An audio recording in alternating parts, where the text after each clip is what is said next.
Welcome back to Executive Protection Insights. I'm Liam. If you ask most people what makes a strong executive protection team, the answers tend to be very similar.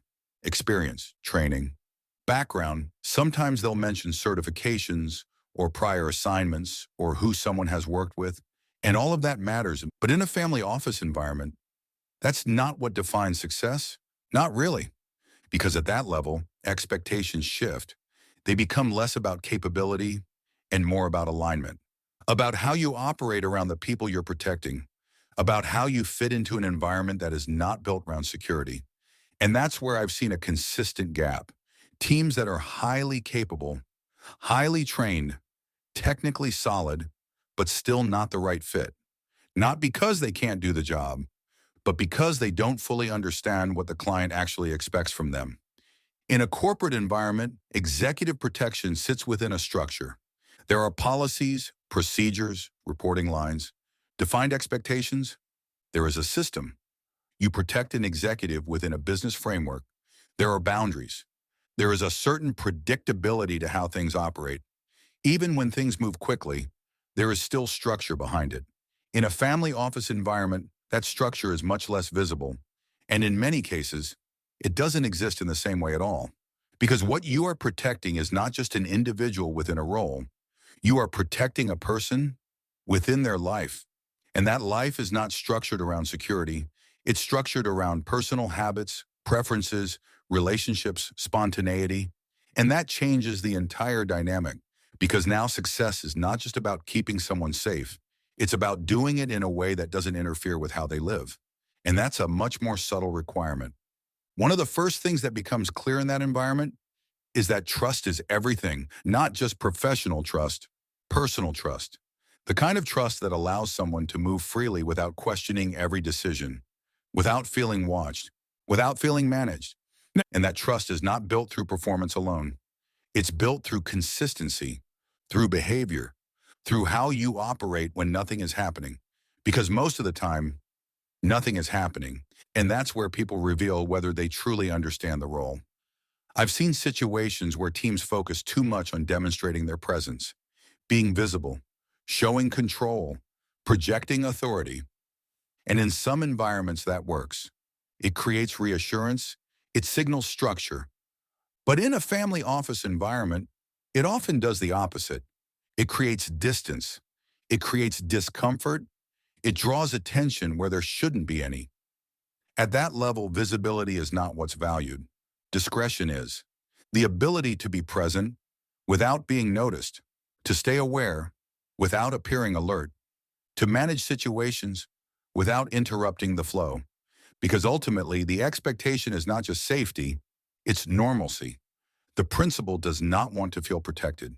They want to feel like their life is uninterrupted, and that's where the real challenge begins.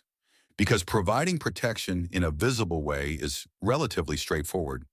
Providing protection in an invisible way requires a completely different level of awareness. It requires restraint, judgment, timing, knowing when to act, and just as importantly, knowing when not to. Another aspect that becomes very clear over time is adaptability. Family office environments are fluid. Plans change constantly. Schedules shift. Decisions are made quickly, sometimes without notice. A dinner becomes an event. A short trip becomes an extended stay.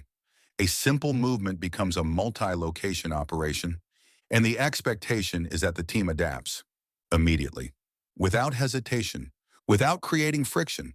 Because friction is what breaks the experience. If every change requires discussion, replanning, or visible adjustment, then the protection becomes noticeable. And once it becomes noticeable, it becomes intrusive. So adaptability is not just about operations. It's about maintaining continuity in an environment that is constantly evolving. And this is where another layer of complexity comes in. You're not always dealing with one person. In many family office environments, you are dealing with multiple individuals at the same time. A spouse, children, sometimes extended family. And they don't always move together. They don't always share the same agenda. One person is going to an event, another is going shopping, another is staying at the residence. And suddenly you are no longer managing a single operation, You are managing multiple operations simultaneously, and you have to make decisions: how to allocate your team, where to prioritize coverage, what level of exposure is acceptable in each situation. And you're making those decisions in real time, often in environments you don't fully control. There is no perfect answer, only trade-offs. And that's where judgment becomes critical, because you are constantly balancing protection with practicality, coverage with discretion, security with lifestyle. And those balances are different for every family, which brings us to another key point. Family offices are not standardized environments. There is no universal model, no single approach that works everywhere. Each family has its own dynamics, its own expectations, its own tolerance for visibility, its own definition of what good looks like. And the teams that succeed are the ones that understand that. They don't impose a system, they adapt to the environment without losing structure, without losing effectiveness. And that balance is not easy to achieve because it requires both discipline and flexibility. It requires knowing when to follow process and when to adjust. And that's something that can't be taught purely through training. It comes from experience, from exposure, from understanding people, not just environments. Another important aspect is perception. In corporate environments, performance is often measured through outcomes, incidents, reports, response times. In family offices, performance is often measured through experience, how smooth things feel, how natural interactions are, how little friction exists in day-to-day life. And that means you are constantly being evaluated, even when nothing is happening. How you position yourself, how you communicate, how you handle small, seemingly insignificant moments. Because those moments build the overall perception.